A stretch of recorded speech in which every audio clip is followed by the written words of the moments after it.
A SAF do Paysandu fica assim mais próxima com a permanência na Série B do Campeonato Brasileiro, e no vídeo de hoje eu quero explicar por que eu tenho essa opinião. Observando os bastidores do Paysandu, um clube que se organiza para tentar ser mais profissional, o que não é fácil, principalmente se tratando de diretoria, um modelo associativo, e o Paysandu que busca um CEO. Essa questão também de uma referência do Fortaleza, como exatamente funciona a SAF do Leão do PC, e também envolvendo valores, quando que o Paysandu poderia ser negociado, os valores das dívidas também do Papão nesta atual temporada, e a sequência de pelo menos estar na Série B do Campeonato Brasileiro, em termos de valorização de marca. Enfim, eu penso que é um passo muito importante num pensamento futuro de SAF no Papão, e o que já disse, né, o Aguilera e também o Fred a respeito destes dois assuntos. Só antes de começarmos o nosso vídeo de hoje, eu peço para você deixar seu like aqui embaixo, se inscrever em nosso canal, ajudar a gente a chegar nessa marca de 70 mil inscritos aqui no YouTube do Black Card. Iremos sortear uma camisa original do Papão, do seu clube do coração, então não perca essa chance. O primeiro passo é se inscrever. E faça a sua aposta também com a Esportiva VIP. Lá você começa a palpitar a partir de R$1 via Pix, sem burocracia. Vou deixar o link no primeiro comentário fixado. Bora começar o nosso vídeo de hoje para falar sobre a importância da SAF do Paysandu, e com a permanência na Série B do Campeonato Brasileiro já garantido para a temporada de 2025, eu acredito sim ser um passo para isso. Até mesmo o próprio presidente para o biênio, né, 2025-2026, o Roger Aguilera, comentou a respeito do assunto CEO e também de SAF, até mesmo algumas inspirações anteriores que foram comentadas também em outro momento, né, em uma entrevista do Fred Cabral a respeito da SAF. Agora eu quero trazer à tona aqui para vocês. E além do mais, a permanência pelo menos, né, em um cenário de Série B. Claro, um clube do tamanho do Paysandu ele precisa estar na Série A do Campeonato Brasileiro, mas só de não bater e voltar, né, o que seria muito ruim financeiramente, até mesmo em termos de marca, o desempenho, a avaliação do torcedor também perante a uma SAF, ela é melhor em um cenário otimista, como é no caso estando em uma Série B de Campeonato Brasileiro. E um Paysandu que começa a se reformular em questão de estatuto, de novos dirigentes, com esse pensamento a favor da SAF. O Maurício Ettinger também é favorável a esta questão de SAF, mas o Paysandu ainda não chegou a avançar na questão SAF, por exemplo, com a gestão do Maurício Ettinger, na discussão, por exemplo, de valores, uma mudança propriamente dita no seu estatuto e tudo mais. Acredito que isso pode ser um ponto a ser elevado nesta atual gestão, e também olhando o ano que vem de 2025 com a maturação da ideia. O Paysandu é sim um clube muito importante do cenário brasileiro, obviamente com muitos investidores tem sim um interesse, né, não seria diferente, um clube das principais capitais do Brasil, né, sendo aí Belém, de um grande estado, de um grande centro também que é o norte do país, sendo o principal clube, né, desta região, e estando em uma Série B sem dívidas, não tem como ser um cenário diferente do que, por exemplo, chamando a atenção de um investidor externo. Mas o Paysandu ele trabalha com a possibilidade tanto de um CEO, né, segundo aí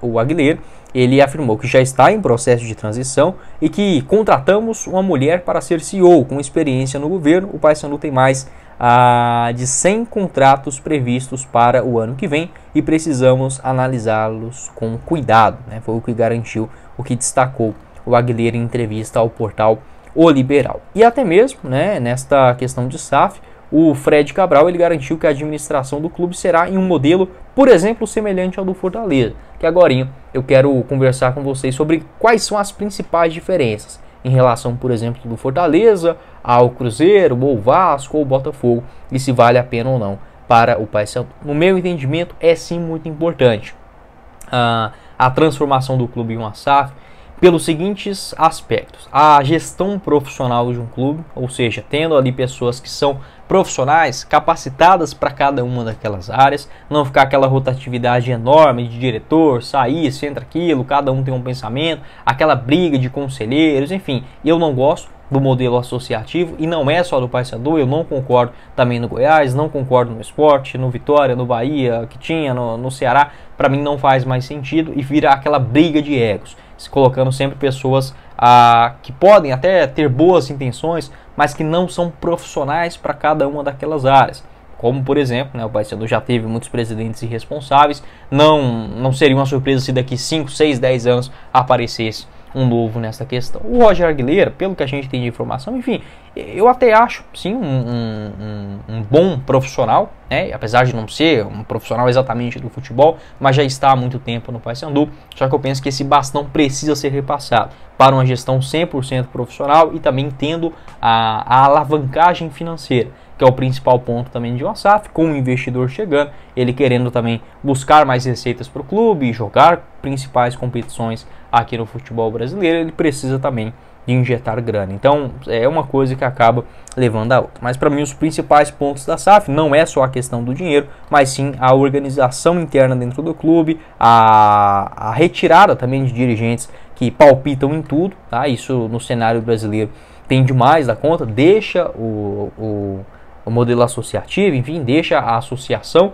da forma que é, para a questão do estádio, enfim, debater, por exemplo, ideias sobre a camisa, hinos, enfim, essas coisas você pode, né, colocar ali também dentro do estatuto, sem sofrer alteração. Mas para o lado do futebol, eu imagino que precisa sim ser profissional e tendo profissionais também responsáveis em cada uma das suas áreas. Não quer dizer que toda a SAF seja boa, mas eu acredito que uma valorização, uma avaliação de marca do Paysandu, ela tem que beirar pelo menos na faixa de R$1 bilhão. É difícil mencionar um valor, porque assim, pode chegar, por exemplo, uma SAF de 600 milhões que seja maior financeiramente falando para o futebol do que uma SAF de 1 bilhão. Tá? Dentro desse valor tem que saber exatamente quanto estará destinado a contratação de jogadores, né? Quanto que é aquele mínimo que precisa ser feito por cada uma das temporadas. Por quantos anos que é esse investimento? É por 5 anos, 10, 15, 20?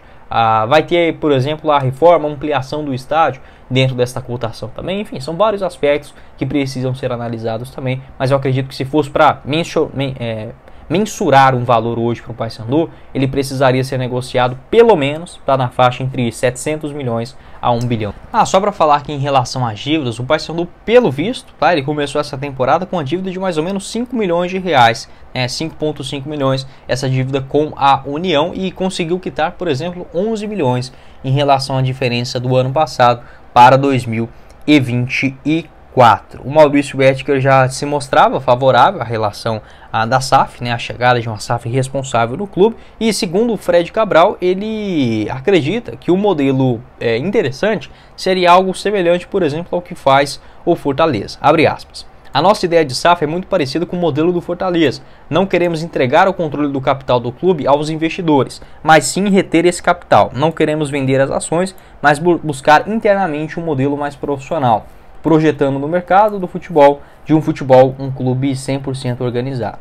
Fizemos vários estudos sobre o assunto e achamos que esse modelo se encaixaria no Paysandu. E de fato, as principais diferenças em relação às SAFs, né, no modelo do Fortaleza, é que é um modelo empresarial buscando o crédito, tá? Buscando, por exemplo, empréstimos bancários, que para uma empresa é muito menor do que em relação aos clubes de futebol, onde a taxa de calotes são gigantescos. E caso de venda minoritária do clube, né, ou seja, 49,9%, precisa ter 3/4 dos votos favoráveis na Assembleia Geral. Ela promove uma gestão mais estável e a remuneração também dos seus dirigentes, né, no caso do Fortaleza tendo Marcelo Paz como um CEO do clube, e um CEO que é revisto a cada 3 anos. Então ele não tem aquele cargo perpétuo por ali não, né? Ele tem sim uma avaliação dos outros conselheiros e também esse modelo de SAF. E oferece 10% do capital da SAF exclusivamente para sócios torcedores do Fortaleza. Eu penso que é importante também observar essa questão de maior participação